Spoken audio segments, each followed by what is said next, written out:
Hello there, and welcome to another episode of The John Allen Show. I am John Allen, the editor of Crux, an independent online Catholic news source. You can find us on the web at cruxnow.com, that is cruxnow.com. Also the host of the Crux of the Matter on the Catholic channel, Sirius XM 129. So if you are cruising the radio dial and you're a Sirius subscriber, please check us out. Beyond all that, I am also a proud fellow at the Word on Fire Institute of Bishop Robert Barron. You can find they are the sponsors of this program, and you can find all of their resources online at wordonfire.institute. That is wordonfire.institute. They've got the latest from Bishop Barron and lots more besides. Do check them out. Coming to you this week, well, once again, from our new home here in Rome. It is the studios of Longbeard, a digital marketing and design company. They're the best in the business. And their headquarters here in Rome are nestled in the shadows of the great Basilica of Santa Maria Maggiore, St. Mary Major, where one finds the celebrated icon of Maria Salus Populi Romani, Mary, health of the Roman people. So Maria Salus Populi Romani, ora pro nobis. All right, so as you know on the show, what we do each week is that I kind of give you a menu of three big headlines in and around the Vatican, and then we dive into each one, sort of try to take it apart, put it back together, see what sense we can make of it. So let me begin this week once again by setting the table. We begin with what I have referred to as Pope Francis's Tale of Two Cities. Only, unlike the Charles Dickens classic, the cities here are not London and Paris. They are Beijing, the capital of China, and Ankara, the capital of Turkey. Over the last couple of weeks, Pope Francis has made news during his Sunday Angelus address, in one case for what he didn't say but was expected to, and in the other case for what he did say but wasn't expected to a week ago. The Vatican had given us in advance a text of the Pope's noontime Sunday Angelus address, in which he was expected to reference the situation in Hong Kong, specifically the imposition of the new national security law by China and the implications of that for the future of democracy and religious freedom, sort of the whole two systems idea in Hong Kong. However, when the Pope spoke, he skipped that paragraph, didn't say it at all, and from the Vatican's point of view, that means, in effect, it never existed. So an interesting omission 1 week ago. Then, this past Sunday, we got another text of the Angelus in advance.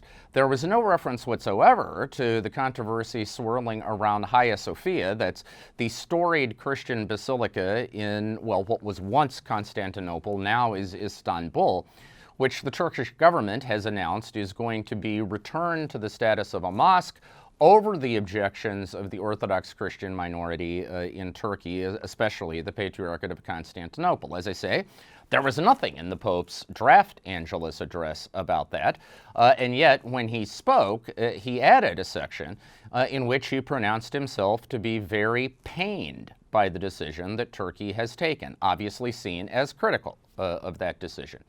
So how do we explain this difference? Well, I'm going to suggest it is about a tale of two cities, and we'll get into that in a moment. Second story we have on this week's lineup, Lampedusa. This year, July 8th, marked the 7th anniversary of Pope Francis's brief but incredibly consequential outing to the island of Lampedusa in 2013. It was his first trip outside of Rome since his election as Pope on March 13th, 2013. We'll get into why it was the paradigmatic papal visit for Pope Francis, setting the tone for the entire rest of his pontificate. Finally, we have kind of a fun evangelization story for you this week.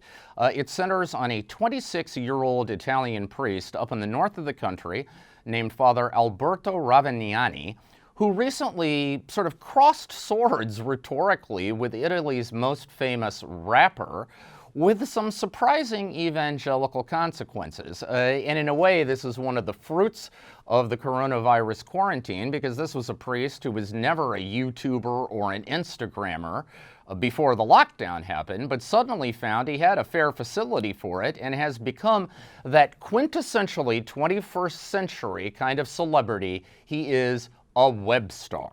and we will give you the backstory on that as well. So that's what we've got for you this week. Those are the headlines. Please stick around for the context. Hey everybody, this is Jared Zimmer, the director of the Word on Fire Institute. I hope you're enjoying this episode of the John Allen Show, yet another production brought to you by the Word on Fire Institute. I wanted to just take a minute of your time to tell you a little bit about what you receive as a member of the Institute. So the Institute exists to be a formation arm of Bishop Barron's apostolate Word on Fire. We offer specialized courses in theology, philosophy, spirituality, practical evangelization, numerous other topics to help form you to be the best evangelist that you can be. Along with those courses, you have a lively forum where you can discuss the courses with the other students as well as the professors. You also get a quarterly journal called Evangelization and Culture. In that journal, we have interviews with folks such as Dave Rubin, Dr. Arthur Brooks. We discuss culture and cinema, you name it. We will bring it to you, again, as another tool to help you learn good evangelization in the modern world. Along with your membership, you also get free access to Word on Fire Digital. We're talking about hundreds of hours of Bishop Barron's content, so his feature films, his study series. You also get a free book, Bishop Barron's latest book called Centered, really diving deep into the spirituality of Word on Fire. So be sure to go to wordonfire.institute to learn more, and we'd love to see you inside.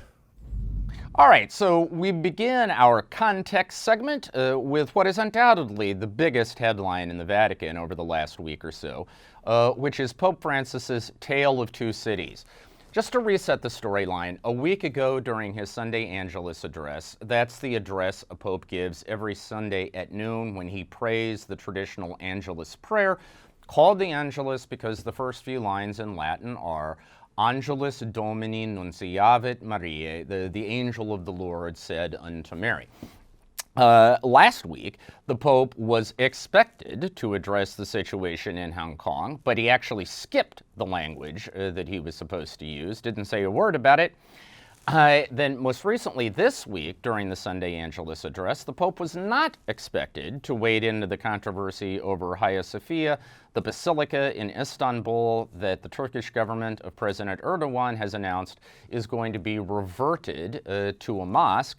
As I say, Pope Francis was not expected to address it, and yet he did, calling himself very pained by that decision. Now, I'm going to try to unpack how we explain that difference, but first, one technicality that I should note. You will notice I have not told you what it was that Pope Francis was supposed to say about Hong Kong. Well, the reason for that is that the only way we know what the Pope was supposed to say is that the Vatican gives us an advance copy of his text for all of his public speeches, but it comes under what we call in the journalism business an embargo.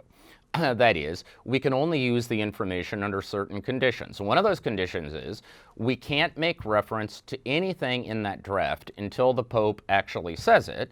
And the second is, if he doesn't say something that's in the draft, then we are not allowed to report it. So unfortunately, I am bound by journalistic ethics not to tell you exactly what it was that Pope Francis was supposed to say, but it is a public fact that there was some language on Hong Kong he skipped, and for our purposes, that will be enough. All right, so how do we explain this difference? How do we explain this tale of two cities? Well, I'm going to suggest it is the difference between Beijing and Ankara that is all important. Here's the thing. Let's begin with this. Turkey is a regional power. China is a global superpower. Quite honestly, diplomatically, there is simply less to lose by irritating Turkey, which the Pope's language on Hagia Sophia certainly did, than by irritating Beijing, which his language on Hong Kong certainly would have. And part of that picture is that the Vatican in 2018 signed a provisional agreement with China to normalize the nomination of bishops in that country. The Vatican hopes it will be the first step on the road to full diplomatic relations. It already has full diplomatic relations with Turkey. It's actually had them since 1868, which is more than a century longer than it's had them with the United States. However, it does not have full diplomatic relations with China, hasn't since 1949 and the communist takeover, desperately wants them, So there's also more at stake should there be a diplomatic row between the Vatican and China. Point two is that there is a large Catholic community in China, estimated at about 13 million people. And the Vatican also believes there is tremendous missionary potential in China. Evangelical and Pentecostal Christianity has exploded in China in the last quarter century or so. The Catholic Church believes, the Vatican believes, that if it were to regularize the legal status of the church in China, it too would be poised for tremendous growth. Whereas in Turkey, the Catholic community is fairly negligible. It's estimated at about 45,000 people. Now, there is, of course, a significant Orthodox Christian minority in Turkey, and that brings me to point three in this tale of two cities, which is there is an ecumenical component to the Pope's outspokenness on Hagia Sophia. Prior to Turkey announcing its decision to turn the basilica back into a mosque, and we should say, historically, Hagia Sophia was a Christian basilica. Then, during the era of the Ottoman Empire, it became a mosque. When Turkey became a modern, allegedly at least, secular republic, it was turned into a museum. That's the status it's held until now, when the government of Erdogan has announced it will once more become a mosque. So prior to the government announcing that decision, both Patriarch Bartholomew of Constantinople, the first among equals among Orthodox prelates, and Patriarch Kirill of Moscow, the leader of the Russian Orthodox Church, by far the largest of all the Orthodox churches, both of those bishops had been very critical of this decision, begging Turkey not to do it. I'm sure Pope Francis felt that if he had set this one out, if he had remained silent, the perception might have been that he had failed to have the back of Bartholomew and Kirill. That is something he would be loath to do. He has worked extraordinarily hard for good relations with Patriarch Bartholomew.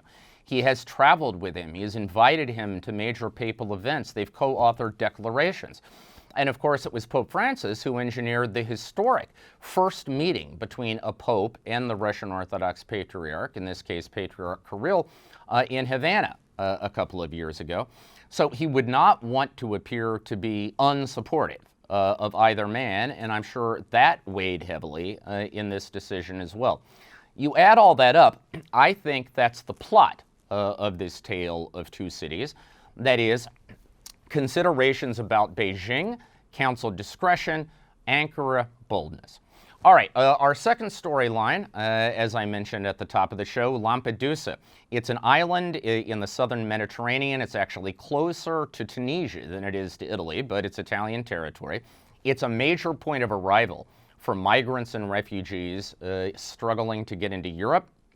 It's got a detention center, the capacity of which is about 800 people, but at the height of Europe's refugee crisis, 2013, 14, 15, 16, it contained more than 2,000 people at a time in conditions that Italian media compared to Abu Ghraib into Guantanamo Bay. When Francis was elected, he had heard the accounts of these unfortunates making their way across the Mediterranean Sea in rickety, unsafe, overcrowded boats, thousands of them dying at sea, only to face horrific conditions when they make landfall. And he wanted to go there. It's the first place he ever spoke about a throwaway culture, and it's the first place he ever spoke about the globalization of indifference, both rhetorical themes that have become cornerstones of his papacy ever since. I would suggest to you that if you really want to understand the papacy of Francis, if you want to understand not merely his agenda, but his mind and his heart, sure, you can come to Rome, but the far better destination, ladies and gentlemen, is Lampedusa. Finally, in northern Italy, 26-year-old Catholic priest, Father Alberto Ravagnani, was running a little oratory for youth in his parish prior to the coronavirus pandemic. When the lockdown hit on March 8th, he could no longer meet with these youth in person as he was doing once a week. So he decided he was going to take to YouTube, and he started recording these videos in his room at his rectory. Turned out he has a little bit of a flair for videography and does all these creative cuts, makes it look kind of like a TMZ report on J-Lo. But yet he's talking about the Mass and prayer and faith and science and just some basic catechetical evangelical themes. They have become wildly popular. He's got 75,000 subscriptions on YouTube. Each one of his videos gets between 50 and 100,000 views right out of the gate.